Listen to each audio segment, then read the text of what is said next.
Hi everyone, today I'm going to continue Stories of Witches. I'm going to read the second story, The Dog Spell.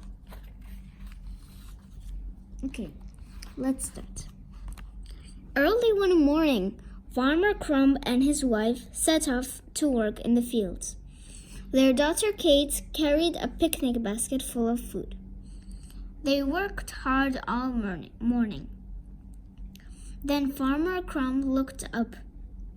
"Time for lunch," he said.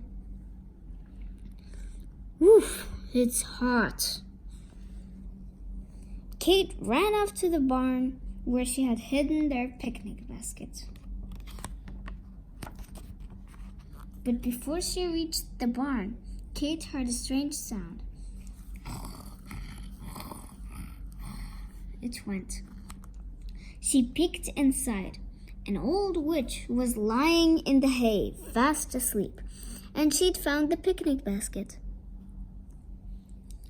Kate was very angry. "How dare you!" The witch woke up with a jump. Kate shouted at her some more. "You greedy old woman! We're hungry!"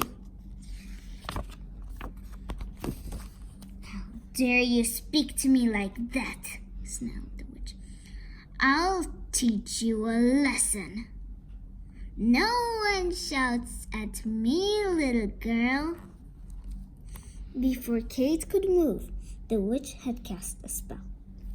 "Maxie, Baxie, Jollibee, Hog, get on the ground and bark like a dog." Poor Kate crawled back to her mother and father. "Woof!" she barked. She couldn't say anything else. "What happened?" cried her mother. "Look, a witch!"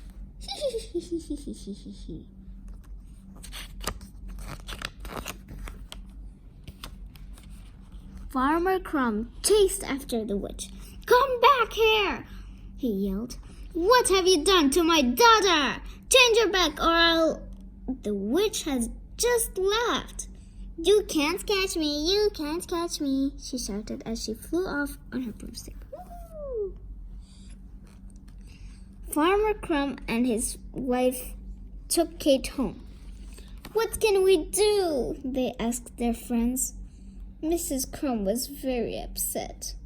"My little Kate. But no one knew how to help.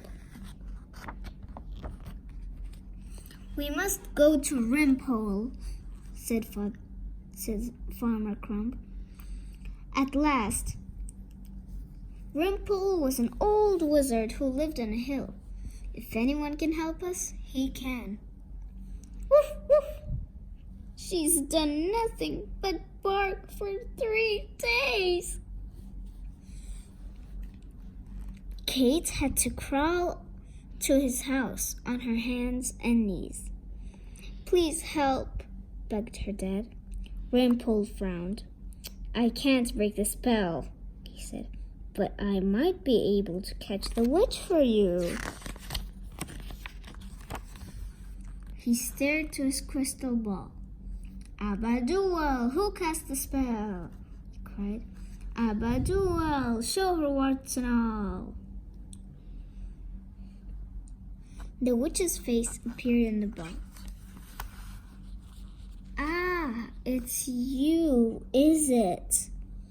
I should have known," muttered Rimpole. Rimpole fetched toadstools, nails, mustard powder, and red berries. He mixed them and he pounded them. Then he added a splash of ketchup. "Almost ready." He heated the brew until it bubbled gently. "Perfect," he said. He looked into his crystal ball again.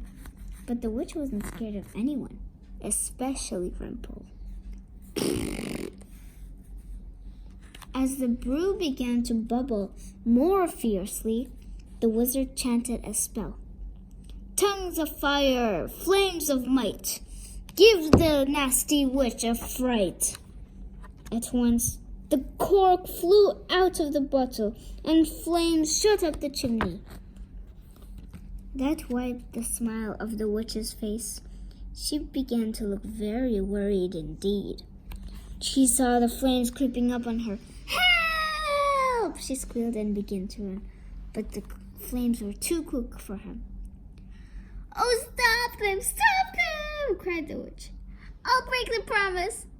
I break the spell. I promise. Just break the spell, please." As soon as the witch made her promise, Kate jumped up her feet. She wasn't a dog anymore. Hooray! I can speak! The family never saw the witch again. But after that, Kate was always careful where she hid the picnic basket. The end of the story. Bye-bye. Bye-bye. Thanks for watching. Don't forget to subscribe.